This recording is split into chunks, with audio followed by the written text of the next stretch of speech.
Subscribe my Techie Bro YouTube channel and press the bell icon for latest updates. Hello friends, in this video I am going to give you a quick demo how to write C++ program on Termux. To write C++ program you need to type nano file name with the extension C++. So I have written a small C++ program.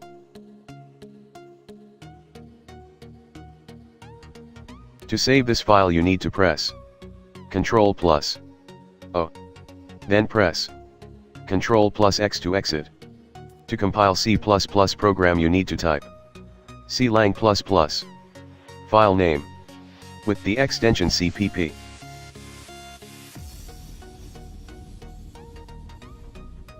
Now let's see the output of the program.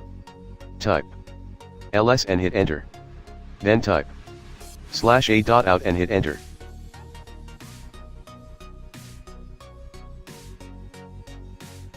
Now as you can, this is our program output.